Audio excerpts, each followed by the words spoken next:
한국은 아직도 전쟁이 언제 날지 모르는 위험한 국가잖아. 맞아, 거기에다 몇십 년 전에는 가난해서 독일로 광부와 간호사가 외화벌로 갔었다지. 어이, 지금 도대체 언제적 이야기를 하고 있는 거야? 한국이 선진국 대열에 들어간 지 한참 되었다고. 우리나라가 최빈국에서 선진국으로의 성공 신화를 쓸 수 있었던 바탕에는 교육만큼은 포기하지 않았던 우리 선조들의 노력이 있었습니다. 그렇기에 단지 경제적으로만 부유한 나라가 된 것이 아니라 미래를 꿈꿀 수 있는 진정한 강대국이 되었는데요. 오늘 소개해드릴 사연은 한국을 방문한 뒤에 한국의 놀라운 시민의식에 경외감을 느꼈다는 영국인 대학 교수의 경험담입니다. 한국을 보고 진정한 강대국이 무엇인지 알게 되었다고 하는데요. 과연 그에게는 무슨 일이 있었던 걸까요? 영국 대학 교수의 사연입니다. 감동시작 애청자 여러분, 영상 시작 전 좋아요와 불우이웃을 위해 끝까지 시청 부탁드립니다. 안녕하세요. 저는 영국인이고 런던의 명문대학 교수인 루카스입니다. 전공은 세계문화학이죠. 저는 현재 영국이 세계에서 가장 뛰어난 문화권을 형성하고 있다고 믿고 있었습니다. 하지만 강대국이라는 사실이 뛰어난 문화를 뜻하는 것은 아니더군요. 저는 한국이라는 나라를 가게 된 뒤에 진정으로 뛰어난 문화라는 게 무엇인지 몸소 체험할 수 있었습니다. 사람들이 어울려 살게 되면 문화를 형성해요. 그건 시민의식과도 직결되는 부분인데 그 의식들이 나라를 더욱 탄탄하게 발전시키기도 하고 패망의 길로 인도하기도 하죠. 많이 알고 있는 것처럼 영국은 민주주의의 대명사라고 불리고 있습니다. 짧은 역사를 지닌 나라지만 민주주의가 빠르게 정착할 수 있었던 건 시민의식이 한몫했다고 볼 수 있어요. 시민의식이란 사회적 참여와 개인의 책임감을 기반으로 하기 때문이죠. 시민들 자신이 권리와 의무를 이해하고 그들의 행동이 사회에 영향을 끼친다는 걸 인정한 뒤 움직이기에 가능했다고 전 생각해요. 그렇게 자부하며 살았습니다. 하지만 런던에서 지하철을 타고 이동하는 일이 생겼는데 소위 지식층에 속한다고 생각했던 저의 생각이 전혀 다르다는 걸 깨닫게 되었어요. 많이 배우거나 저처럼 상위권 계층에 속한 사람이 아니라면 영국은 생각보다 무질서한 부분이 있다는 걸 알게 되었기 때문입니다. 영국은 땅덩어리가 넓어 차를 타고 이동해야 하지만 도심에는 지하철이나 버스가 잘 되어 있어요. 물론 이런 이야기는 제가 직접 겪기 전까진 들었기에 그렇다고 알고 있고 그런 줄 믿고 있었습니다. 내가 사랑하는 영국이라는 나라는 충분히 그럴 수 있는 능력도 있고 그만큼 일처리도 합리적으로 하고 있었으니까요. 그러던 어느 날 지하철이 있는 도심으로 학회를 갈 일이 있었어요. 세미나는 다양한 곳에서 이루어지는데 주로 각 대학에서 하는 경우가 많지만 특별한 곳에서 다양한 사례들을 접하는 경우도 많죠. 그날도 그랬습니다. 그래서 숙소에서 차로 이동하는 게 아니라 지하철을 타고 목적지로 이동하기로 했어요. 그날 주제가 영국의 문화를 얼마나 알고 있는가였거든요. 문화라는 것 자체는 삶과 직결되어 있다고 생각했습니다. 그래서 발전된 도시의 지하철을 이용해 영국의 시민의식과 문화에 대해 논하고자 했어요. 사실 지하철을 타기 전까지 이런 걸 논할 가치가 있을까 싶었어요. 너무 뻔하다고 생각했죠. 하지만 저는 눈앞에 펼쳐진 광경을 보고 믿을 수 없었어요. 몇 계단 내려가지 않았는데 주변에 보이는 건 온통 쓰레기뿐이었거든요. 마치 청소를 며칠이나 하지 않은 것 같았어요. 그리고 알 수 없는 이상한 냄새들이 불쾌한 느낌을 주기 충분했죠. 저도 모르게 미간이 찌푸려지면서 주변을 곁눈질하기 시작했습니다. 지금 내가 보고 있는 상황들이 맞는지 궁금했거든요. 그리고 저만 이 상황이 믿어지지 않고 불편한지 알고 싶었습니다. 주위를 살펴본 결과 당황하고 이상하다고 느끼는 건 저뿐인 것 같았어요. 아무도 주위를 신경 쓰지 않았으니까요. 무엇보다 표를 끊으러 가기 전 이미 노숙자들이 신문지를 덮어쓰고 누워있는 모습들을 보며 상당히 무례하다는 인상을 받게 되었습니다. 여기는 공용 공간이니까 개인 공간이 아닐 뿐더러 영국인뿐만 아니라 영국에 여행 온 여행객들도 이용하는 곳인데 부끄럽지도 않은지 신문을 이불 삼아 누워있는 노숙자를 보니 영국의 시민의식이 걱정되었습니다. 불쾌하게 느껴졌던 감정은 그곳에서 만나는 사람들을 싫어하게 만들었어요. 하지만 슬프게도 그건 시작에 불과했죠. 지하철 내부로 들어갔을 땐 시민의식이 아니라 최소한 타인에 대한 배려조차 하지 않는 사람들을 보게 되었거든요. 함께 이용하는 공용 공간이지만 지하철. 문이 열리면 내리는 사람과 타려는 사람들이 맞물려 어깨를 부딪히고 위태롭게 탑승해야 했어요. 지하철 내부도 어지러운 건 마찬가지였습니다. 정리정돈이 안 된 것 같은 모습이었거든요. 사람들은 앉아있기도 하고 서있기도 했는데 다른 사람의 불편함은 아랑곳하지 않는 것 같았어요. 특히 앉아있는 사람들 중에는 옆 사람이 불편하든 말든 다리를 활짝 벌리고 앉아있는 사람들이 많았습니다. 한 사람당 앉을 수 있는 좌석이 정해져 있는데도 말이에요. 늘 자동차를 타고 이동하고 도심의 메인 거리 외에는 다녀본 적 없어서 이렇게 무질서한 모습을 정말 처음 보았습니다. 항상 영국은 발전된 나라로 높은 시민의식을 지녔다고 자부했어요. 그렇게 대학에서 가르쳤고 그런 사람들이 주위에 많았기 때문이죠. 하지만 그건 제가 사는 환경이 특수한 조건이었다는 걸 이제 깨닫게 되었습니다. 연신 TV에서 말하는 사회 문제들이 단지 작은 문제를 부풀려 말하는 거라 생각했거든요. TV는 사람들을 선동하는 도구 중 하나일 뿐이니까요. 물론 영국 내 언론이 다른 나라. 언론보다 정확하고 사실을 말한다는 건 동의해요.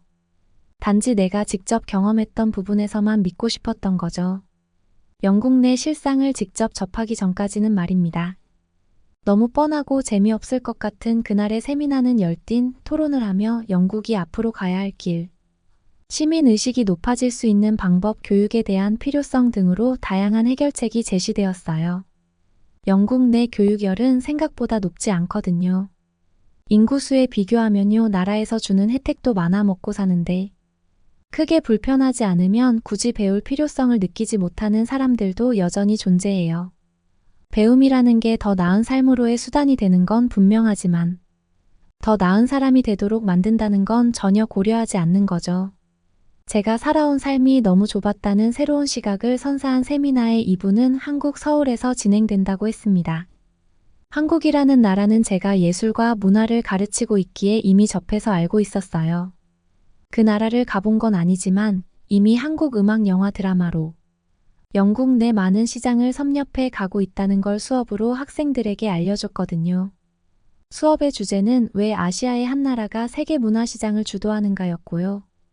그래서 한국이라는 나라가 어느 정도 발전했다는 사실도 알고 있었습니다. 그래서 생각했어요. 세계 주요 도시들을 돌며 시민의식을 비교하려는구나라고 말이에요. 영국 내에서도 실제로 접하지 않고 저처럼 책이나 TV로만 정보를 접한 사람들이 많아요. 그리고 그 세상이 진짜고 전부라고 저처럼 믿는 거죠.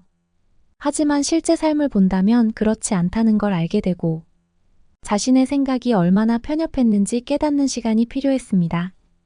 그렇게 한국행 비행기를 타러 공항에 도착했어요. 한국으로 가는 비행기를 타기 위해 출국 수속을 받는데 확실히 한국 사람들을 많이 볼 수 있었습니다. 유럽 같은 경우 다양한 나라의 사람들이 비행기를 타기 위해 대기해요.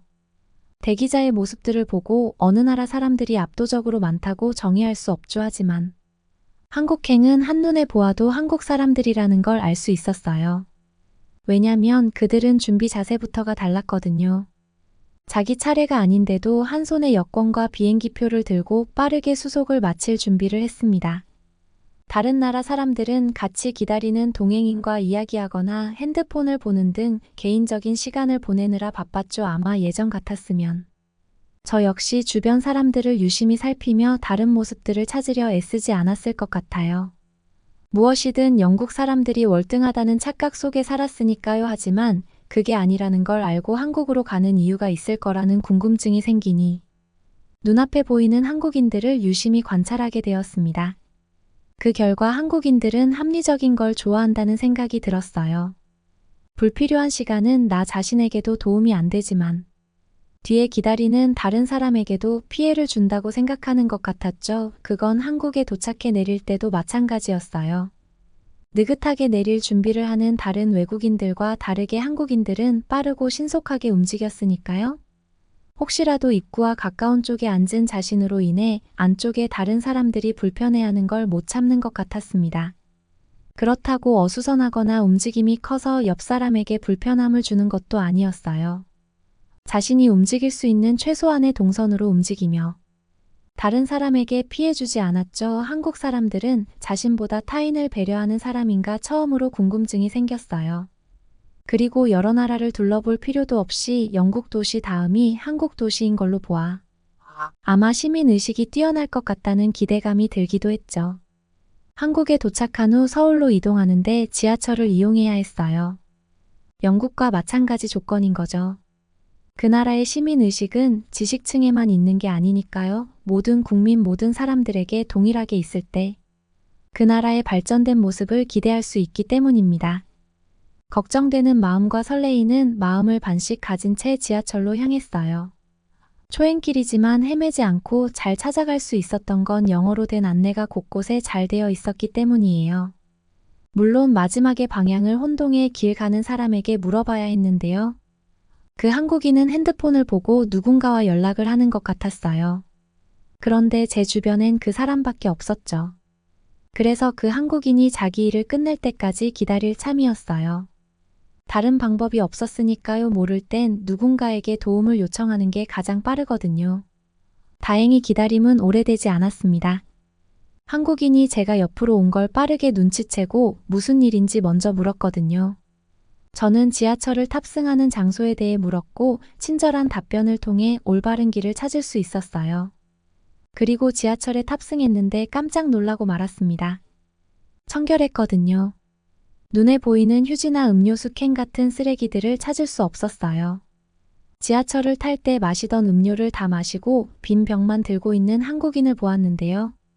그 한국인은 영국인처럼 바닥에 빈 병을 버리지 않더라고요. 자신의 가방에 담는 모습을 보고 깜짝 놀랐습니다. 시민의식이 상당히 높아 보였으니까요. 지하철을 탈 때도 영국과 다른 모습을 한눈에 찾아냈어요. 탑승하려는 문 양쪽으로 화살표가 있었는데 탑승자는 그 선에 따라 줄을 서야 했거든요. 지하철이 도착하자 한국인들은 먼저 타려고 밀지 않았습니다. 내리는 사람들이 안전하게 모두 내린 다음에 서야 줄을 선 차례대로 안전하게 탑승했죠. 많이 돌아다니지 않았어요. 도착해 지하철을 탑승한 것뿐이죠. 한국인들의 일상을 아주 살짝 엿봤을 뿐인데도 영국 시민과 다른 한국 사람들의 배려심과 시민의식을 모두 볼 수 있었습니다. 지하철에 탑승한 모습들도 사뭇 달랐어요. 음악을 크게 듣거나 옆에 앉은 사람이 불편할 정도로 다리를 쫙 벌리고 앉는 사람들을 찾을 수 없었거든요. 그들은 한정된 자기 공간에 갇혀 있는 것처럼 보였어요. 그러지 않고서야 타인에게 피해를 하나도 주지 않고 아주 조용하게 이동할 수 없으니까요. 그리고 신기했던 건 내릴 때였답니다. 한국에는 외국인 우대라는 게 있는 것 같았어요. 뭐랄까 다른 나라에서 한국에 왔으니 좀 더 편하게 이용했으면 하는 한국인들의 행동이 고스란히 느껴졌다면 이해가 좀 빠를까요?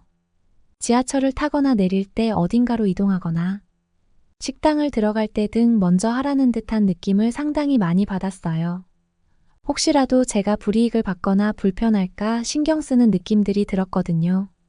그 느낌은 불쾌하지 않았어요. 티나지 않게 예의를 차리며 저를 배려했죠. 하지만 한국 사람들이 일부러 그러고 있다는 걸 깨닫는 건 오래 걸리지 않았어요. 제가 어디를 가든 한국인들보다 좀 더 빠르고 편리하게 이용할 수 있었거든요. 세 번째 비슷한 일이 겹쳐 일어나는 걸 알게 된 이후 한국 사람들이 절 배려한다는 걸 알았어요. 한국 사람들끼리도 어른이나 어린아이 다친 사람들을 보면 배려한다는 건 저도 알고 있었거든요. 그런데 저도 거기에 속한다는 건 기분 좋은 느낌을 주기에 충분했습니다. 제가 한국에 머무는 시간은 단지 짧았던 며칠인데도 이방인이 아니었거든요. 그들의 삶 속에 녹아들어 함께 시간을 공유하고 공간을 사용하고 있었어요. 한국인들은 누가 시켜서 그런 것도 아니었죠. 아시아 중에서도 상당히 오랜 전통을 가진 나라라고 알고 있는데요. 조상 대대로 그런 배려와 예의, 상대방을 생각하는 마음과 합리적인 행동 등이 DNA에 내재되어 있는 것 같았어요. 그리고 한국 특유의 교육열도 한몫했다고 생각합니다. 결국 시민의식은 민족 특유의 특성과 교육이 더해질 때 빛을 발휘한다는 걸 알게 되었죠. 영국의 지하철 같은 일상 문화를 직접 겪기 전까진 영국이 높은 시민의식으로 강대국을 이루었다고 생각했어요. 한국에 오기 전까진 교육열 하나만 더 높인다면 더욱 향상된 영국의 모습으로 발전이 가능하다고 토론까지 했죠. 하지만 한국에 오고 나서 처음으로 영국이 개척된 나라였다는 점이 안타깝게 느껴졌습니다. 영국의 모든 사람들이 한국 사람처럼 일상에서 타인을 배려하고 기본을 지키며 살아가기 위해서는 교육이 꾸준히 이어지며 영국 사람들 DNA에 기재되어야 할 것 같거든요. 끊임없는 학습의 결과가 되면 영국도 한국 사람들처럼 변할 수 있지 않을까? 생각해요. 다만 아쉬운 건 그만큼 오랜 시간이 필요하다는 점이죠. 대학에서 한국 문화를 강의할 때는 보여지는 요소에 집중했어요. 영화나 드라마에서 다루고 있는 심리들이 세계인들이 열광할 만한 요소들이 있고 그게 어떤 부분인지 살펴보며 문화를 선도하기 위해 어떤 과정이 필요한지에 대해 설명하는 게 제시된 업무였으니까요. 하지만 한국에 오고 깨닫게 되었습니다. 문화는 사람들이 만들어내는 것으로 그 나라의 시민의식과 연결된다는 것 말입니다. 다른 말로 하면 정서일 수 있죠. 한국을 둘러보고 작은 부분까지 살펴본 제 느낌은 한국이 너무 저평가되고 있다는 사실이에요. 그 이유는 국방력이나 국민소득 같은 부분들이 있을 수 있죠. 하지만 문화적인 측면, 시민의식 같은 부분들만 살펴본다면 한국은 단연코 세계 어느 나라와 견주어도 뒤지지 않을 거라고 확신할 수 있습니다. 여러분은 이번 사연을 통해 어떤 것을 느끼셨나요? 한국을 방문하는 동안 눈이 번쩍 뜨이는 경험을 했던 영국인 대학 교수의 사연이었습니다. 문화는 실제로 함께 살아가는 사람들의 집단적 행동과 가치에 의해 형성됩니다. 그리고 그로 인해 사회가 어떻게 발전해야 할지에 대한 영향을 미치는데요. 우리나라가 살기 좋은 나라로 외국에서 호평받고 있는 이유는 바로 우리나라를 이루고 있는 우리 한국인들의 시민의식이 상당히 높기 때문입니다. 또한 정을 기반으로 한 따뜻한 심성도 우리 사회를 더욱 풍요롭게 만들어주는데요. 앞으로도 우리 사회가 남들에게 칭찬받고 본받을 수 있도록 살기 좋은 나라로 영원히 남아줬으면 좋겠네요. 구독과 좋아요 부탁드리며 사연자분께 전해드릴 댓글도 남겨주시면 전달해드리겠습니다. 그러면 더욱 감동적인 다음 사연으로 넘어가겠습니다. 한국에 왔다가 잊을 수 없는 찌릿한 경험을 한 엄마와 딸이 있습니다. 엄마는 사실 죽어도 한국으로는 절대 내 발로 가는 일은 없을 거라면서 한국을 싫어하다 못해 증오했다고 하는데요. 딸의 졸업식 때문에 어쩔 수 없이 한국에 오긴 했지만 딸이 준비한 관광 코스에서 엄마는 쉴 틈 없이 비명소리를 지르는 일을 겪게 되었다고 합니다. 결국 엄마의 우려가 현실이 되고 만 걸까요? 그녀의 비명소리는 어디서 들려오는 걸까요? 오늘의 사연 빠르게 함께 들어보며 궁금증을 풀어보도록 하겠습니다. 한국살이 어느덧 3년 차에 접어든 하이디라고 해요. 오늘은 만성 통증으로 고생하셨던 엄마가 한국에 와서 놀라운 치료 효과를 보게 된 실제 후기에 대해 우리들의 생생한 경험을 전하고 싶어 이렇게 사연을 쓰게 되었습니다. 우리 엄마의 첫 한국 방문은 고집스럽고 확고하기만 하던 엄마 평생의 가치관을 몽땅 바꿔버렸거든요. 저는 독일 출신으로 엄마가 방문했을 때만 해도 한국에서 취업을 위해 공부를 하고 있는 학생이었어요.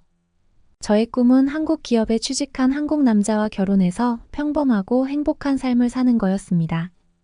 독일을 사랑하긴 하지만 제가 아이를 키우고 살고 싶은 곳은 아니라 다시 고국으로 돌아갈 생각은 전혀 하지 않고 있었는데요. 엄마는 이미 그렇게 생각을 정해버린 저에 대한 늘 서운한 마음이 있으셨던 것 같아요. 틈만 나면 어떻게 그렇게 매몰찰 수가 있냐며 고국도 버리고 엄마도 버리고 떠나니까 좋냐 등 마음이 섞인 농담을 늘 건네곤 했는데요. 그 말에 진심이 섞였다는 걸 알았지만 애써 모른 척해야 했어요. 저는 정말 돌아가고 싶지 않았으니까요. 한국에서 공부를 하는 동안 엄마와 통화라도 하는 시간이 되면 어떻게 지내냐. 보다 잔소리 아니면 싫은 소리만 하셨어요. 그런 이야기들만 듣다 보니 저도 점점 엄마에게 연락하는 빈도수가 줄어들더라고요. 그러니 엄마는 더 서운해하고 그런 사이클이 반복됐습니다. 생각해보면 한국에 오기 전만 해도 엄마와 저는 세상에 오직 우리 둘뿐이라며 서로를 의지하고 세상에 둘도 없는 모녀였는데 이젠 만나서 무슨 이야기를 해야 하나 고민이 될 정도로 이젠 서로 좋아하는 것 싫어하는 것이 달라지고 있었어요. 사람은 공통 분모가 있어야 대화를 하고 공감을 하는 접점이 되곤 하잖아요. 엄마는 무조건 저랑 반대여서 저에게 너는 정말 너 아빠랑 많이 닮았다는 소리를 하곤 하셨는데 저는 그게 얼마나 좋지 않은 말이라는 건지 알고 있었거든요. 엄마는 특히 아빠 성격이 너무 징그럽고 싫어서 헤어지게 됐다고 했는데 저에게 그 성격을 닮았다고 하는 건 무슨 말인지 설명을 안 해줘도 어떤 의미인지 알 수 있었죠. 그래도 엄마는 저에게 항상 1순위로 중요하고 감사한 사람이에요. 엄마 덕분에 여유롭진 않지만 평범하게 잘 자랄 수 있었고 얼마나 진심을 다해 저를 키워줬는지 아니까요. 엄마는 식당에서 하루 종일 요리를 하고 저녁에는 세무사 일을 재택으로 병행해 가며 투잡으로 저를 키우고 양육하는데 최선을 다한 슈퍼맘이셨죠. 요리를 업으로 한다는 건 하루 종일 무거운 주방 장비들을 흔들고 재료를 손질해야 하는 아주 험하고 고단한 일이었어요. 엄마는 하루에도 수없이 많은 접시를 요리하느라 워그 흔드는 행동을 반복해야 했고 일이 끝나고 집에 오면 손목 통증으로 많이 힘들어 하셨어요. 요리는 손목과 허리와 어깨를 다리까지 몸 전체 모두를 써야 하는 일이기 때문에 쉽지 않은 일이잖아요. 거기서 끝나는 게 아니었죠. 요리 일이 끝나고 나면 저를 다 케어해주고 집안일과 병행하며 집에서 세무일이 시작됐죠. 세무 관련 일은 엄마가 모니터 세대를 뚫어지게 보며 무언가를 수없이 입력해야 하는 타자 소리만큼이나 엄마의 몸은 정말 쉴 틈 없이 움직였는데요. 거기에 저를 씻기고 먹이고 빨래 청소에 엄마는 정말 쉴 틈 없이 바쁘고 힘들었겠구나. 이 글을 쓰면서 새삼 한 번 더 돌아보고 생각하게 되네요. 저녁마다 통증 때문에 힘들어하셨던 엄마가 떠올라요. 여기저기 아프지 않은 곳이 없던 엄마의 모습도 눈에 선하죠. 어떤 날에는 목을 돌리지 못할 때도 있었고 팔이 저려 양치조차도 못할 정도 통증이 지속되기도 했던 엄마는 저를 먹여 살리기 위해 일을 그만두실 수도 없었고 엄마의 통증들은 갈수록 점점 더 커져 숙면도 방해하게 됐어요. 그 결과 엄마는 만성 통증과 염증은 물론 불면증까지 달고 사는 사람이 되었죠. 엄마의 소원은 단 하루만이라도 남들처럼 편하게 푹 자는 것이라고 하실 만큼 심한 고통을 겪으셨어요. 그 당시 저는 엄마에게 해줄 수 있는 건 고작 괜찮냐는 걱정이나 엄마 대신 집안일을 도우는 것뿐이었어요. 병원을 다녀보라고 했지만 엄마는 병원비가 얼만지 아냐고 하시면서 그리고 가봐도 똑같다고 가길 꺼려 하셨어요. 저는 이 문제를 꼭 해결해주고 싶었어요. 그런데 뭐 아는 게 없으니 막막하기만 했죠. 해결할 수 있는 방법이 있는 게 아니라 막막하기만 했죠. 그래서 저는 엄마를 더 이상 고생시키고 싶지 않은 마음에 좋은 직장을 빨리 구해서 돈도 많이 벌고 엄마를 모시고 한국에서 함께 살고 싶은 마음이 커졌습니다. 그래서 방학이 돼도 집에도 잘 가지 않았는데요. 그 기간에 빨리 한국에서 경험을 쌓아두고 취업을 하기 위한 준비를 하는데 최선을 다했거든요. 엄마는 그런 제 마음도 몰라주고 무슨 한국에 간 뒤 그렇게 매정해졌냐면서 엄청 짜증을 내곤 하셨죠. 엄마의 짜증이 날이 갈수록 심해지고 있다는 게 느껴졌죠. 평소에는 그래도 애정 어린 잔소리의 느낌이었다면 자주 화를 내고 수시로 기분이 변하는 느낌이었죠. 그러다 이제 제가 학교를 졸업할 때가 되었어요. 엄마는 제 졸업식에도 한국행을 오기 싫다고 하시더라고요. 너무 서운했죠. 저는 도대체 한국이 왜 그렇게 싫냐고 물어봤어요. 그러자 엄마는 원래는 그렇게 싫어하질 않았는데 제가 한국으로 간 뒤 한국에 대해서만 이야기하고 가장 많이 하는 말이 독일은 그거 안 되잖아. 이건 한국에 살아봐야 알아라고 했다네요. 제가 하도 그러다 보니까 괘씸한 마음이 들어 한국이 더 미워졌다고 하더라고요. 일종의 질투처럼 느껴졌어요. 엄마는 어른인데 왜 그렇게 유치하게 구는지 도통 이해가지 않았죠. 오히려 엄마는 한국만을 좋다고 하는 저를 이해할 수 없다고 하셨어요. 어릴 때 추억도 전부 독일에 있고 엄마가 사랑하고 좋아하는 것들도 다 독일에 있는데 왜 너만 굳이 한국만을 칭찬하냐고 속상한 마음을 드러내셨죠. 오히려 저는 엄마가 왜 그렇게 독일에 집착하는지 이해가지는 않더라고요. 당연히 저도 독일을 싫어하는 게 아니에요. 제가 태어나고 자라온 소중한 곳이니까요. 그래서 항상 고국에 대한 표현할 수 없는 아련하고 깊은 감정도 가지고 있어요. 하지만 그냥 한국에서 사는 게 더 좋다는 것뿐이죠. 이건 그냥 선호도일 뿐인데 엄마는 너무 안 좋게만 보는 것 같아요. 독일이 싫어서라기보다는 그냥 한국이 독일보다 더 좋아서 그런 것뿐이에요. 독일에 가본 적 있으시거나 독일 사람들은 알겠지만 독일에 살다가 한국에 오면 왜 돌아가기 싫은지 말 안 해도 아시죠? 저는 한국에 와서 처음으로 자유롭다는 기분이 들었어요. 엄마와 떨어져 사는 것에서 오는 것에 대한 해방감 때문에. 그런 기분이 드는 이유도 분명 있지만 그것 때문만은 아닙니다. 제가 그렇게 느끼는 이유는 바로 한국만 가지고 있는 이 안전도 때문이죠. 완벽한 안전에서 오는 자유로움, 그게 얼마나 완벽한지 아세요? 이게 바로 제가 독일로 다시 굳이 돌아가지 않으려고 하는 너무도 큰 비중을 차지하고 있는 이유예요. 저나 제 친구들이나 대표적으로 어릴 적부터 엄마한테 가장 많이 들은 말이 뭔 줄 아세요? 그건 바로 조심해라, 주의해라였어요. 어릴 때부터 경계하는 게 습관이 되어 자라난다는 건 단순히 산책하는 것도 완벽히 안전하다는 생각을 갖지 못하게 했어요. 사람들이 많은 번화가로 갈수록 그 불안함은 더 심각해졌죠. 생각해보면. 그땐 혼자 어딜 가더라도 마음이 편하게 돌아다녔던 날이 단 하루도 없었던 것 같아요. 우리 동네는 낮에는 뜨거운 햇살이 아름답게 비치는 따뜻한 곳이었지만 조금만 해가 지고 땅거미가 지게 되면 갑자기 완전히 다른 곳으로 변해버렸죠. 어디 숨어있던 건지도 모르는 노숙자들은 조금씩 거리로 나와 활보하기 시작하고 더 깜깜해지면 그 거리들은 노숙자들로 가득 차버려요. 그곳을 맨몸으로 지나간다는 건 말이 안 돼서 꼭 자동차를 타고 지나가야 하죠. 어린아이들은 절대로 그 사이를 지나가면 안 되죠. 아무튼 상황이 그러니 어둑해질 때쯤 모든 도시가 멈추는 기분이 들어요. 상점들, 음식점들은 모두 문을 닫고 사람들은 절대 걸어 다니질 않죠. 원시 시대와 다름없는 거 아닌가요? 베를린이나 뮌헨 같은 경우는 좀 다르긴 하겠지만 독일의 대부분의 사정은 거의 똑같다고 보시면 돼요. 아무튼 저는 어릴 때부터 약에 취해 술에 중독되어 거리를 활보하는 노숙자들이 그렇게 무서울 수가 없었는데요. 그래서 거의 집순이라 불릴 정도로 다른 걸 해본 적도 없었어요. 그래서 좋은 추억이 완전히 어렸을 때 이후로 끊긴 걸지도 모르겠어요. 저는 점점 더 커가는데 위험으로 가득 찬 도시는 저에겐 창살 없는 감옥처럼 느껴졌어요. 위험이 도사리고 있는 바깥을 피해 집에 있는 시간이 더 많다 보니 저는 자연스럽게 넷플릭스 마니아가 되고 말았는데요. 그러다 우연히 본 한국 콘텐츠에 완전히 매료되고 말았어요. 그래서 저는 한국에 대한 것들을 계속해서 검색해보기 시작했죠. 한국에 대해 검색하니 그 다음부터는 제 알고리즘에 온통 한국에 대한 것들로 뜨게 돼서 그렇게 한국에 대해 빠르게 잘 알아갈 수 있게 됐던 것 같아요. 한국의 도시, 역사, 패션, 스타들, 노래, 춤, 메이크업까지 모든 것이 저의 심장을 콩닥거리게 했고 한국의 모든 것은 로망처럼 느껴지기 시작했죠. 이게 제가 한국으로 공부를 하기 위해 학교를 오게 된 이유고 제 선택은 탁월했다고 생각해요. 그 결과 저는 우수한 실력으로 졸업식을 앞두게 되었으니까요. 한국으로 오는 데는 분명 엄마의 도움이 컸어요. 엄마가 아니었다면 오지 못했을 거예요.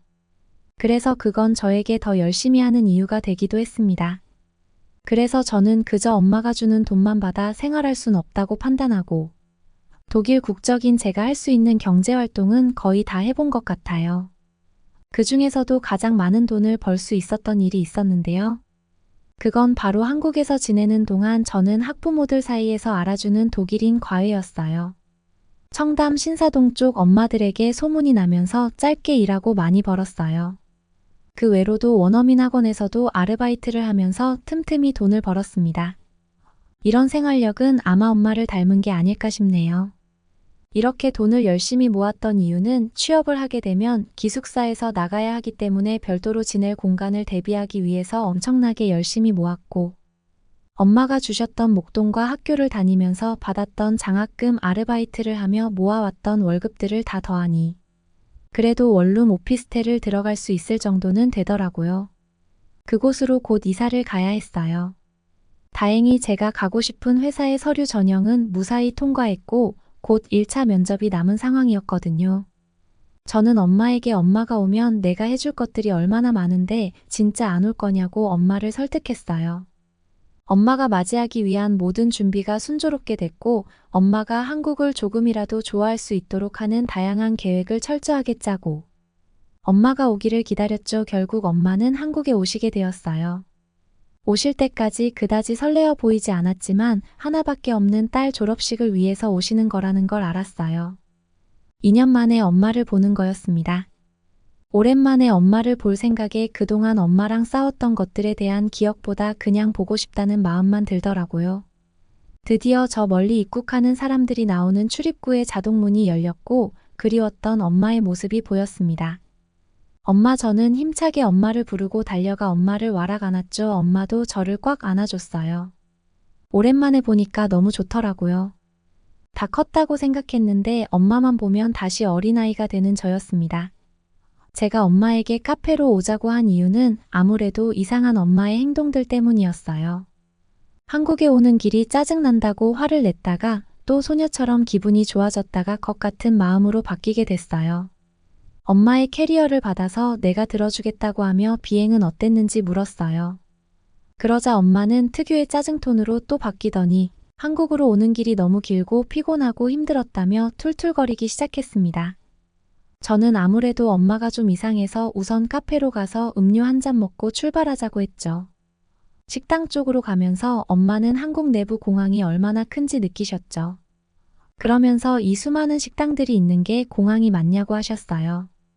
엄마가 출발해온 공항도 전 세계에서 내로라 할 만큼 큰 베를린 공항이었지만 한국 공항 같은 시설은 전혀 없고 한국 공항에 있는 서비스 시설의 10분의 1 정도가 있을까?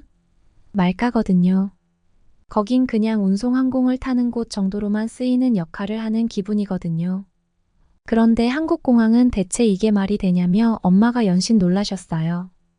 엄마는 한국에 대한 콘텐츠를 본 적도 없고 볼 시간도 없었으니까. 한국이라는 나라에 대해 전자제품이나 대기업 몇 개 빼곤 전혀 모르셨어요. 한국이 어떻게 생겼는지, 사람들이 어떻게 살고 있는지, 한국의 장점은 무엇인지 같은 건 당연히 알지 못했죠. 엄마는 한국이 원래 이 정도로 잘 사는 나라였냐며 기분이 좋아지셨어요. 기분이 좋아진 엄마를 보자 뿌듯하더라고요. 우리는 카페에 들어가 출출함을 달랠 만한 간단한 음식과 음료를 시키고 테이블에 앉았습니다. 앉아서 음식을 기다리는데 청소를 하며 움직이는 로봇을 보며 믿기지 않는다고 하셨죠. 쉴 틈도 없이 우리 음식을 배달해주는 서빙 로봇도 엄마. 앞으로 도착을 하고 나니 엄마는 정말 경악을 하시더라고요. 흥분했다가 순식간에 어떻게 기분이 이렇게 널뛸 수 있는지 이상해서 엄마에게 무슨 일이 있냐고, 왜 요새 화를 이렇게 잘 내는지 물었더니 엄마는 사실 요새 극심한 불면증과 동반에 갱년기까지 오면서 호르몬제까지 먹고 있다고 하셨어요. 그러면서 엄마도 스스로가 컨트롤이 안 된다고 그러셨죠. 그래서 그간 짜증을 그렇게 낸 것 같다며 미안하다고 사과를 하시더라고요. 저는 제가 엄마를 돌보지 못하던 날 동안 엄마는 다른 힘든 것들에 시달렸겠구나 하는 생각이 들면서 반성과 함께 너무 미안하더라고요. 너무 엄마를 몰랐다는 생각에 그런 제 모습이 창피하게 느껴졌어요. 엄마를 위해 같이 살려고 열심히 산다고 생각했지만 그건 사실 저 스스로만 좋으려 한 행동인 것 같았어요. 엄마에게는 저의 관심이 더 필요했을지 모르겠더라고요. 저는 엄마에게 빨리 움직이자며 내가 준비한 일정을 다 보려면 시간이 없다고 했죠. 엄마한테 한국에 대해 한 번의 많은 모습을 보여주고 싶었는데 어떤 방법이 좋을까? 생각하다 떠올린 건 바로 지하철이었어요. 독일에서 온 사람이라면 무조건 가장 부러워할 부분이 한국의 지하철 시스템이거든요. 엄마 캐리어는 공항에 짐 배달 서비스로 신청을 해두고 가벼운 몸으로 지하철 여정을 시작했습니다. 엄마는 지하철 내부로 함께 걸으면서 내부의 쾌적한 모습과 설비, 장애인이나 노년층 임산부 아이들을 위해 있는 시설들이 계속 있는 걸 보고 상당히 인상적이게 생각하시더라고요. 그리고 한국의 노선표를 보고서 무슨 거미줄처럼 이렇게 많은 곳을 지하철이 연결하고 있는 게 맞냐며 신기해하셨어요. 개찰구를 지나 플랫폼으로 내려가자 설치되어 있는 스크린 도어에 이렇게 안전할 수가 있냐며 엄마는 연신 감탄의 소리만 냈죠. 그러던 중 엄마는 왜 한국 사람들은 모두 휴대폰만 보고 있냐고 물었어요. 이건 독일과 정말 다른 모습이라서 그런 것 같아요. 휴대폰이 통신이 안 되니까. 지하철에서는 휴대폰을 넣어두는 게 대부분인데 한국 사람들은 영화, 게임, 드라마, 유튜브 SNS 등 모든 걸 아무렇지도 않게 사용했으니까요. 지하철을 타고 향하면서 보이는 한강에 엄마는 감탄을 하셨죠. 소녀처럼 좋아하는 엄마를 보면서 이상한 기분이 들더라고요. 이렇게 좋아하는데 그동안 나는 왜 엄마를 모시고 그 어떤 것들도 하지 못했을까? 하는 생각에 미안한 마음이 들었어요. 제가 준비한 첫 경험은 한국의 한의원 체험이었어요. 저는 엄마를 떠올리면 늘 아파하던 모습이 생각나 그걸 어떻게든 해결해주고 싶었거든요. 제가 준비한 이벤트가 엄마가 좋아할까 걱정되긴 했지만 제가 아는 엄마라면 분명히 좋아할 거라 확신했죠. 제가 한의원으로 택한 데는 이유가 있었는데요. 저는 친구들과 대학교에서 취미로 춤을 배우는데 그날은 피곤해서 그런지 배우다가 갑자기 발목이 돌아가면서 넘어지게 됐어요. 뼈가 다친 건 아니었는데 마치 그 정도의 고통이 느껴졌죠. 그 때문에 정형외과에서 아주 오랜 기간 치료를 다닌 적이 있어요. 아마 이 이야기에 대해서는 엄마는 전혀 몰랐을 거예요. 엄마 앞에서 절대로 걱정될 만한 이야기를 하지 않으니까요. 아무튼 그렇게 저는 긴 기간 정형외과 치료를 받고 아르바이트와 학교를 잘 병행하고 있는데 조금 무리했다 싶었던 날 갑자기 발목이 푸르댕댕하게 바뀌더니 극심한 고통이 시작됐죠. 이런 일은 계속 반복됐어요. 분명히 병원에서는 아무런 문제도 없는 것 같다고 하며 통증 주사를 놔주기만 했어요. 그런데 조금만 무리해도 같은 일이 반복되어서 답답해 미치겠더라고요. 그래서 엑스레이와 CT까지 전부 다 찍기도 했는데 도통 이유를 찾을 수가 없었죠. 그때 친구에게 추천받은 곳이 바로 한의원 치료였습니다. 한국식 침술과 찜질 등 여러 가지 한의학 치료를 하면서 2달 만에 그간 정형외과를 반년 넘게 다닌 것보다 훨씬 더 좋아짐을 느꼈어요. 이젠 제 몸이 힘들어도 발목이 부풀어 오르지도 않아요.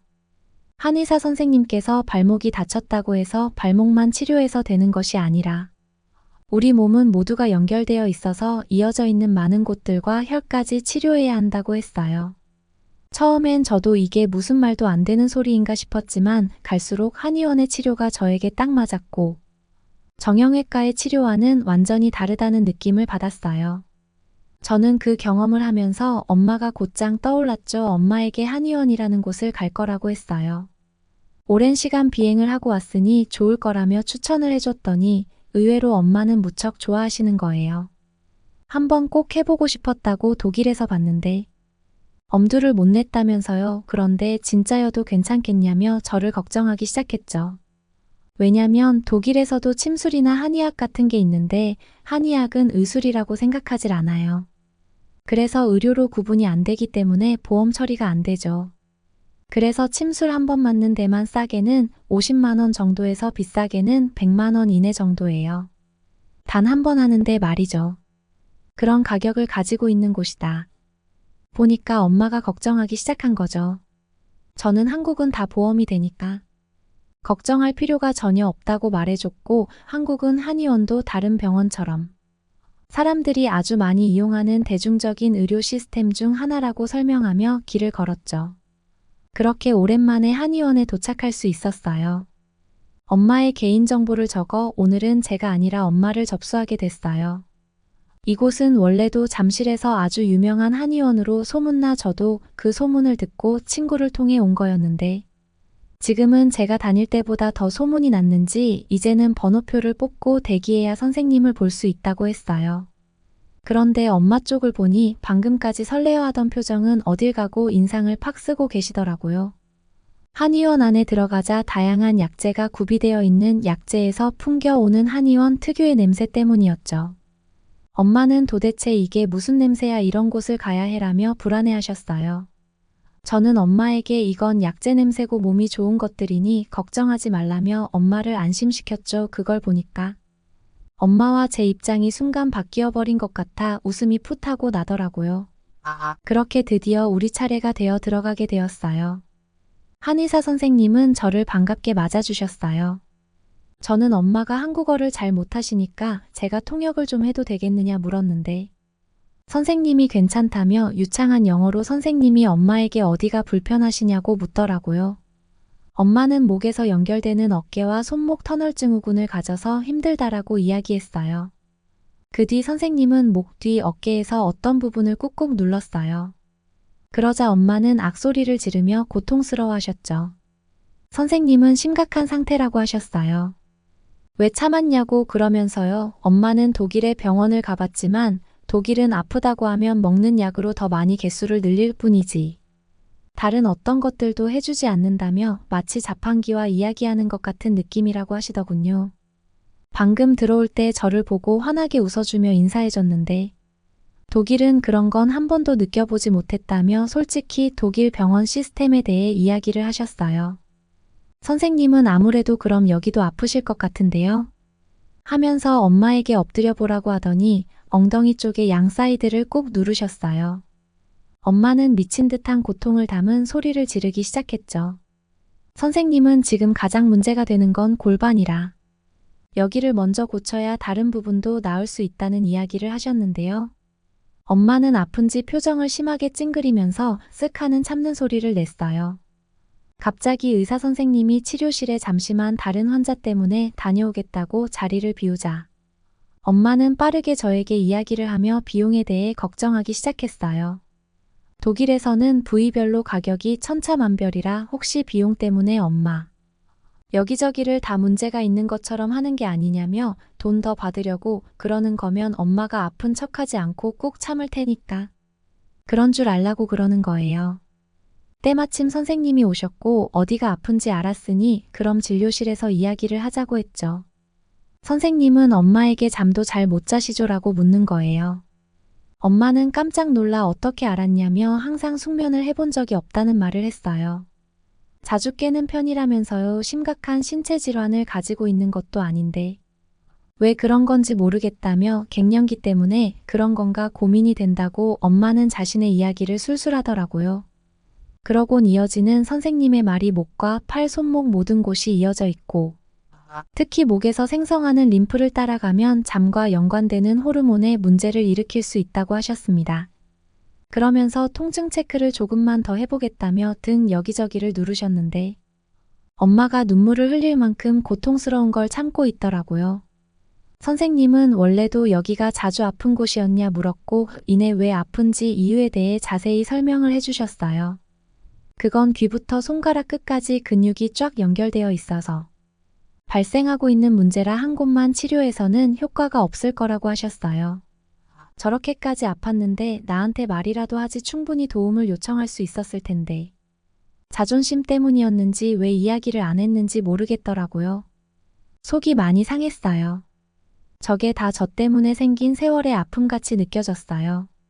선생님은 엄마에게 부항이라는 치료부터 시작한다고 했고 엄마는 난생 받아보는 부항 치료 그리고 뜸 치료에도 정말 꿋꿋이 잘 참으시더라고요. 저는 처음에 저걸 했을 때 기절할 것처럼 우두방정을 떨었던 적이었는데 엄마는 아픔을 정말 늘 참아오던 사람이라는 게 거기서 또 새삼 느껴졌죠. 침과 찜질까지 마친 엄마에게 어땠냐고 물으니 엄마는 치료가 느긋하고 편안했고 무엇보다 아픈 곳이 치료가 너무 잘 되어서 여긴 매일매일 오고 싶다는 소리를 하시더라고요. 특이 나올 때 선생님이 통증에 좋은 자세와 마사지까지 자세하게 시범까지 보여주며 알려주셨다고 한의원에 완전히 반해버리셨어요. 독일 병원은 절대로 그런 경우가 없거든요. 딱 약만 주고 다음 환자 들어오세요 라는 말을 하는데 한국은 진심으로 환자 한 명 한 명을 대하는 것 같다며 너무 큰 감동을 받으셨어요. 계산할 때가 되자 엄마는 엄마가 너무 여러 개 시술을 받아서 어떡하냐며 계속 초조해했죠. 과잉 진료 사기를 당한 거면 어떻게 하냐면서요 하지만 10만 원도 안 나온 걸 보고 엄마는 영수증을 보고 또 보시더라고요. 한의원에 대해 제가 한 말이 진짜였다는 걸 확인한 이후 엄마는 한국에 있는 동안 정말 매일매일을 한의원에 나와 목도 교정하고 다리 비대칭도 교정하는 등 완전히 한의학에 반해버렸어요. 정말 신기한 건 한의원에서 몸을 릴렉스 시켜주고 찜질도 자주 해줘서 그런 건지 아니면 매일 차를 타고 다녔던 독일이 아니라 대중교통을 이용하며 수다 떨며 걷는 시간이 많아져서인지 엄마는 저녁마다 눕기만 하면 바로 1시간에서 2시간은 쭉 잠드셨어요. 엄마가 이런 개운한 기분이 너무 오랜만이라며 한국에서의 생활을 저만큼이나 좋아하시게 됐죠. 드디어 졸업식도 하고 엄마와는 한국에서 못해본 것들을 계속해서 해나갔어요. 둘이서 한 번도 못해본 게 아직도 그렇게나 많더라고요. 서울역에서 기차를 타고 엄마와 단둘이 기차 여행도 부산으로 떠나봤어요. 잠깐 잠이 들어도 아무도 우리 근처에 오거나 물건을 탐내는 사건도 없는 걸 보고 엄마는 한국을 왜 좋아하는지 알 것 같다는 말을 하셨어요. 엄마랑 둘이 여행을 간 그 기간은 저와 엄마에게 절대 잊을 수 없는 추억으로 남게 되었습니다. 독일에서는 이렇게 여자 둘이서 여행을 한국처럼 편하게 다닐 수 없으니까요. 오직 한국이어서만 할 수 있는 것들이 있는데 엄마가 한국의 진가를 이번 여행을 통해 알길 바랬어요. 이번 시간은 엄마와 그 여행을 통해 그동안 응어리졌던 많은 것들을 해소하는 아주 소중한 경험이 되었던 것 같아요. 우리는 부산에 도착했어요. 저도 부산으로의 여행은 처음이라 너무 떨리고 좋더라고요. 우리는 해운대 앞 숙소를 잡았기 짐을 두고 해운대를 구경했는데 신기한 일이 있었어요. 부산에 놀러온 외국인들이 너무 많은 거예요. 바다 앞에 앉아있는 대부분이 외국인들이었어요. 저는 신기해서 여행으로 온 거냐 여기서 사는 거냐 물었더니 대부분 여행객들이더라고요. 그중 한 명은 부산이 너무 아름다워 1년을 살 결심을 했다고 했죠. 지금까지 여행해 본 도시 중에 부산이 최고 아름답다며 오늘 부산에 온 저희들에게 갈 곳들을 추천해 줬어요. 그들은 부산 사람들이 착하고 친절해서 좋고 특히 분위기도 음식도 끝내준다고 하더라고요. 그녀들은 헝가리 사람들인데 특히 헝가리는 음식이 특별히 맛있는 게 없고 바다가 없는데 완전 반대인 부산은 모든 게 완벽하다고 했죠. 특히 국밥이라는 게 있으니 꼭 먹어보라고 했어요. 부산에서는 국밥이라는 걸 꼭 먹어봐야 한다면서 강조했죠. 저는 원래 국밥을 좋아해서 가보고 싶었지만 문제는 엄마였어요. 엄마가 요리를 하는 분이라서 음식을 먹는 게 까다로웠으니까요. 그래도 여기까지 왔으면 가장 유명한 음식들을 먹어봐야겠다는 생각에 엄마에게 부산에 오면 꼭 먹어야 하는 음식이 있다며 엄마를 모시고 가장 유명한 국밥집으로 향했어요. 그 앞에 도착하니 이미 많은 외국인들과 한국인들이 줄을 쫙 서서 있더라고요. 엄마는 도대체 어떤 맛집이길래 이렇게 외국인들까지 쭉 서 있냐며 기대하셨어요. 요리에 대해 상당히 관심이 많으셨으니까요. 드디어 우리 차례가 되고 안으로 들어가니 국밥집 내부에는 여자들보다 남자들이 엄청 많더라고요. 벽면에는 수많은 유명 인사들이 온 쌓인 흔적이 보였습니다. 50년 전통의 국밥집이라더니 얼마나 맛있을지 기대가 됐어요. 저는 사인들을 가리키며 엄마에게 저 유명인들이 다 왔다 간 거라고 설명해주며 오늘 먹을 국밥에 대해서도 설명해줬죠. 엄마는 제 설명을 들으며 좀 먹기 싫다고 말하셨어요. 그러곤 보글보글 끓는 뚝배기에 곧 우리의 국밥이 나오고 말았는데요. 엄마는 도대체 사람이 이 뜨거운 온도를 어떻게 삼킬 수 있는 거냐며 국 위에 둥둥 떠다니는 것들은 뭐냐며 의심의 눈초리로 숟가락을 통해 안을 휘휘 저었죠. 그러면서 엄마의 관심은 온통 뚝배기였는데요. 거의 다 먹은 사람들이 뚝배기 각도를 조절해서 먹는 걸 보면서 저건 뭐냐며 계속 신기해하셨죠. 저는 엄마에게 그냥 먹어보라고 정말 맛있다며 말해줬어요. 저는 국물부터 한술 떠서 먹었고 와, 그 맛은 정말 지친 몸을 녹여주는 뜨끈한 국물은 정말 환상적인 맛이었는데요. 엄마는 머뭇거리며 계속 먹지 못하고 있자 옆 테이블의 한 한국인 중년 남성분께서 영어로 후회하지 않는 맛일 거라 장담해요. 겁내지 마세요 라며 엄마를 응원해줬어요. 엄마는 부끄러운지 미소를 살짝 짓고는 그렇게 국밥을 완전 다 먹어버리고 말았습니다. 엄마는 도대체 이게 무슨 마법의 스프냐며 그 맛에 만드는 레시피를 궁금해하실 정도였어요. 이어지는 우리 일정으로 감천문화마을에도 가고 전통시장들에도 가보면서 호떡도 먹어보고 엄마와 완전히 행복한 시간을 보냈는데요. 매일 그렇게 걷고 또 걸으니 엄마는 눈에 띄게 불면증이 줄어들었고 활기차지고 기분 변화가 예전처럼 심하지도 않았어요. 저는 제가 엄마를 더 돌봤어야 하는데 이제라도 엄마에게 도움이 될 수 있어서 다행이라는 생각이 들었죠. 그리고 다음날 부산의 보수동이라는 책방 골목을 가보게 되었어요. 거긴 건물 자체가 책 모양으로 되어 있었는데요. 책방 주인분에게 그 건물에 대한 비하인드 스토리를 들었는데 그 건물을 산 건물주가 오피스텔로 지으려고 하다가 개인의 영리를 위한 게 아니라 부산을 위해 역사적인 이곳에 도움이 되고자 하는 마음으로 책 모양 건물을 세웠다고 하시더라고요. 정말 존경스러운 순간이었습니다. 예전 책을 읽으면서 쉴 수 있는 카페로 들어가게 되었는데요. 너무 걷느라 지쳐 엄마와 커피 한잔하며 책을 읽기 위해 저는 커피를 주문하고 엄마는 책을 골라오기로 했어요. 내부가 겉에서 봤을 땐 작은 줄 알았는데 내부로 들어오니 꽤 많이 크더라고요. 음료도 다 나왔는데 엄마가 안 오길래 엄마를 찾으러 책 코너 쪽으로 갔더니 엄마가 누구랑 즐겁게 대화를 하고 있는 걸 보게 됐어요. 그 남자는 국밥집에서 봤던 그 사람이더라고요. 나중에 알게 됐는데 이 건물 주인이자 이 카페를 운영하고 계신 분이라고 했어요. 뉴욕에서 오래 사업을 하다 와서 그렇게 영어를 잘하는 거였더라고요.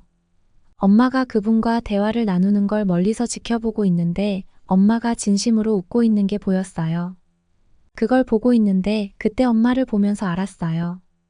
독일에서 답답하게 살았던 건 나뿐만이 아니라 엄마도 무엇보다 그랬을 텐데. 내 삶만 살려고 독일에서 도망치듯 날아온 게 나 혼자가 맞았다는 걸 말이죠. 텅 빈 집안에서 제가 나가고 난 그 긴 시간 동안 엄마는 혼자 앉아 어떤 기분을 느꼈을지 내 버림받은 기분이라는 말을 장난인 척 저에게 건넨 건지 그 마음을 알 것 같았죠. 아빠랑 헤어지고 처음으로 엄마가 이성과 대화하며 저렇게 웃는 걸 본 건데. 저렇게 소녀처럼 웃는 걸 보니 정말 좋더라고요. 그렇게 엄마와 저는 아름다운 시간을 보냈고 엄마는 다시 독일로 돌아가야 했어요. 일을 정말 잠깐 휴가를 내고 온 거였기 때문에 더 이상 머물 수는 없었어요. 그리고 저는 취업을 향해 열심히 앞으로 나아가고 있어요. 취업을 이루고 나면 이제 남은 저의 목표는 좋은 남자와 평범한 연애 행복한 가정을 꾸리는 것만 남은 거겠죠. 엄마와 저는 지금도 여전히 자주 연락은 안 해요. 대신 영상통화로 아주 깊고 많은 대화를 하죠. 정말 서로의 곁에 있는 것처럼 말이에요. 매일 하는 텍스트 메시지보다는 서로의 표정을 보면서 대화하는 게 훨씬 더 좋더라고요. 엄마는 통화할 때마다 한국을 너무도 그립다고 말해요. 특히 한국의 한의원과 침술이 너무 그립고 특히 따뜻했던 바닥에 누워 자던 경험. 그리고 뜨끈한 국밥도 모두 그리워 다시 보고 싶다고 하시더라고요. 예전에는 한국의 이야기만 하면 더 이상 듣기 싫어하던 엄마는 한국에 대해 궁금증이 저보다 더 많아졌어요.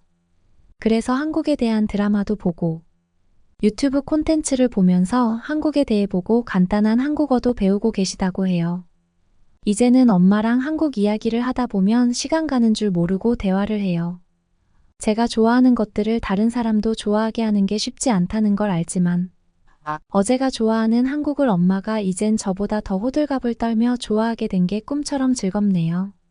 우리는 이렇게 같은 추억을 공유하는 게 너무 좋아서 엄마와 저는 1년에 한 번씩은 한국에서 긴 여행을 다니기로 했어요.